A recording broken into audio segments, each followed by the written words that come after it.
Voilà mes prévisions pour 2026. Donc aux États-Unis, on sera comme en 2025 autour des 2,3% de croissance. Là aussi, c'est pas l'euphorie, mais ça résiste encore. Dans la zone euro, on va passer de 1,3 à 0,9% de croissance donc pour 2026. Ça ralentit également. Il n'y a que l'Allemagne, bon, ils partent de bas, c'est vrai. On a 0,5% de croissance, donc comme en France, on vient de le voir. L'Italie, ça continue de s'améliorer, d'autant qu'on baisse les impôts en Italie, 1% de croissance. Royaume-Uni, ça ralentit un peu, 1% de croissance. Là, ils augmentent également les impôts, donc ça fait mal. Au niveau donc du reste du monde, Chine, à peu près 5% de croissance, donc comme en 2025. Donc c'est pas une performance formidable pour la Chine. Donc là aussi, danger, elle va devoir encore continuer d'exporter davantage là où il y a moins de droits de douane, notamment chez nous. Donc ça va faire mal sur notre balance commerciale. Inde, à peu près, ça ralentit également, 7% de croissance. Le Japon autour des 0,8% de croissance, c'est faible également.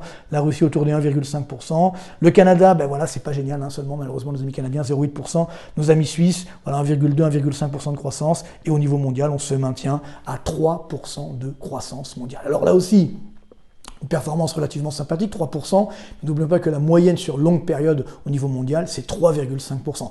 Je vous rappelle que ces chiffres de croissance sont évidemment hors inflation, bien entendu, donc ce qu'on appelle à prix constant. Donc voilà, au niveau mondial, 3,5% sur longue période, là on fait 3%, donc c'est bien, mais ça reste inférieur à la moyenne de longue période, donc ce n'est pas complètement euphorique, notamment pour les marchés boursiers. Alors, pareil sur l'euro-dollar, c'est vrai que l'euro avait bien baissé donc en début d'année 2025, puis après, hop, Monsieur Trump a dit « je veux un dollar faible » et hop, le dollar a baissé, donc l'euro a monté.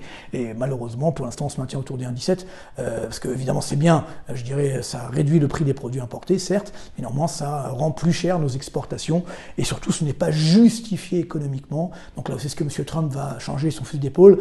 C'est compliqué d'être dans la tête de Monsieur Trump, on ne peut pas faire des prévisions sur ce qu'il va dire. Mais c'est vrai que, vous voyez, en début d'année, on avait une belle baisse, puis c'est ensuite, dès qu'évidemment il a dit « je veux un dollar plus faible », ça a marché, j'ai envie de dire, mais ça a fait baisser le dollar. Mais c'est très dangereux parce que si le dollar baisse trop fortement, ça va nuire à la crédibilité également du dollar sur la scène internationale et donc ça peut nuire également aux États-Unis. Donc là aussi, il devra se limiter, d'où l'or, l'or qui continue d'augmenter. On pourrait très bien encore battre de nouveaux records. Voilà, je vous ai mis en dollars et en euros pour la fin d'année 2025. Vous voyez que ça a un tout petit peu baissé là au début d'année, mais ça reste quand même très très élevé. Pourquoi l'or va continuer d'augmenter? Bien parce que voilà, c'est toujours une valeur refuge contre les risques, et les risques sont là, bien entendu. Et il y a toujours des achats massifs des banques centrales qui vont continuer. Ça reste la contrepartie de la masse monétaire. C'est également un signe de réussite dans pas mal de pays émergents. Donc là aussi, ça va rester élevé. Et bien sûr, il faut garder une poire pour la soif. Donc, peut-être pas les 5000 $ l'once, mais pourquoi pas. En tout cas, ça va continuer, là aussi, d'augmenter, de rester positif. Donc, il faut en conserver dans son portefeuille la fameuse poire pour la soif, encore une fois. Donc, soyez quand même moins prudents. Si demain, évidemment, il y a une paix mondiale